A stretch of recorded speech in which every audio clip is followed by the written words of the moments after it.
Babblefish 5 here. I'm on a hike today on the Lone Star Hiking Trail, and I'm stopping to have lunch. Recently I got an email from, well, let's just call him Mystery Hungarian Guy. He gave me his family recipe for Hungarian goulash and gave me some tips on how to make it better and how to make your goulash taste much, much better. So, this is what we're going to make today on this episode of the Hungry Hammock Hanger.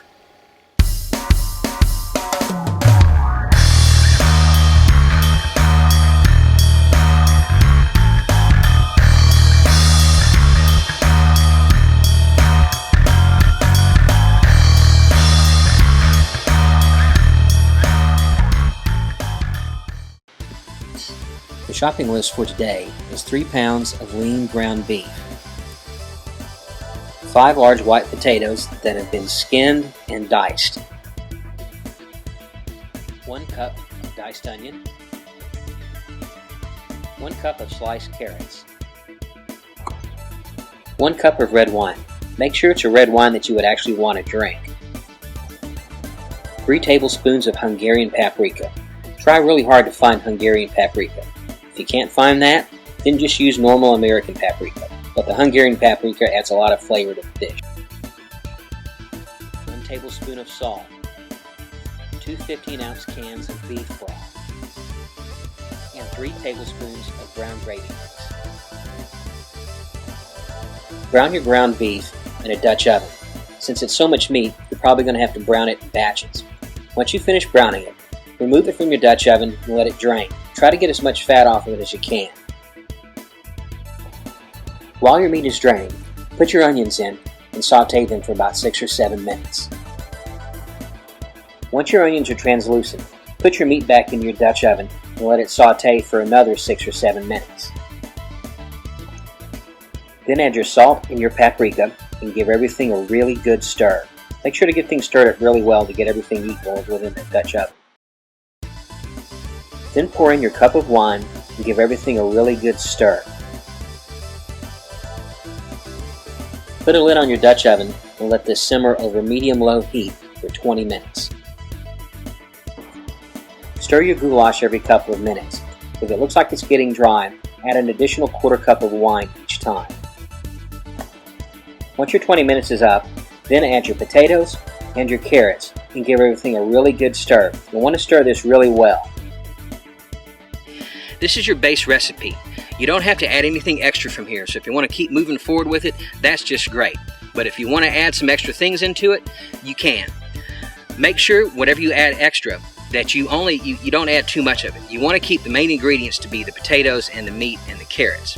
For me, I can never go wrong with about 1.5 cups of green peas and 1 cup of sliced mushrooms. So that's what I add.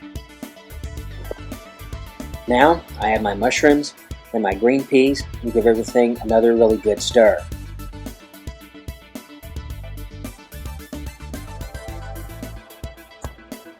Then put your 2 cans of beef broth in.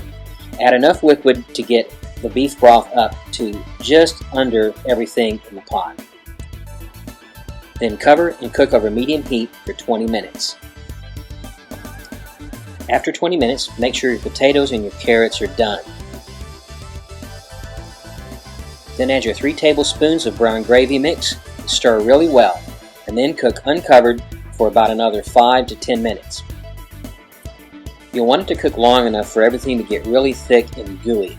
Then take it off the heat and let it cool for about a half hour before you put it into your dehydrator. If you're using your dehydrator to dehydrate, put your goulash onto a fruit roll tray, or on a cookie sheet if you're using your oven to dehydrate. Dehydrate at 160 degrees for 10 to 12 hours. Your goulash will be dark and very crumbly when it's done. This recipe makes 8 hearty servings, if you can get it to the dehydrate. I had to have 2 hearty servings myself just to make sure everything was right.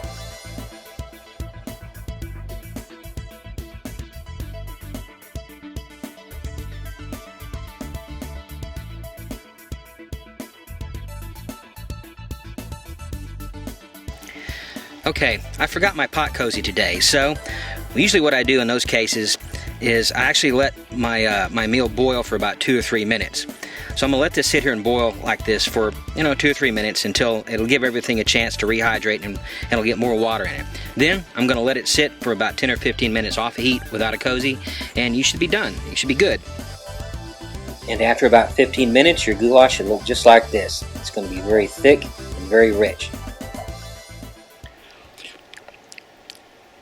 Wow, that really tastes good. I think the only really complaint I've got about this one, and it's my fault for it, is my potatoes are still a little bit chewy. They haven't rehydrated all the way, so they're a little bit hard, but that's my fault. I probably should have diced them a little bit finer for this one. So remember, the larger you dice something, the larger it is, the harder it is for it to get rehydrated. So like with this recipe, you could have used actually kind of stew meat or beef tips or something like that and had made the goulash out of that. But I usually typically on meals like this I'll use ground beef because that breaks a lot of the fibers up and it gives you a lot of surface area to rehydrate. So the ground beef will rehydrate much better than beef tips. I diced the potatoes a little bit too large, so it's a little bit harder to get them rehydrated. So the next time I'll just know to dice the potatoes just a lot smaller than what I did. But all in all, this is a great recipe.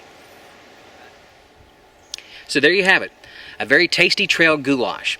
This is tasty off the trail and it tastes awesome on the trail. So if you decide to try this and you're on the trail enjoying it, give a salute to Mystery Hungarian Guy who was kind enough to share this recipe with us. If you like this episode, please give me a positive rating. Your comments are always welcome. Thanks for watching and I look forward to seeing you on the trail.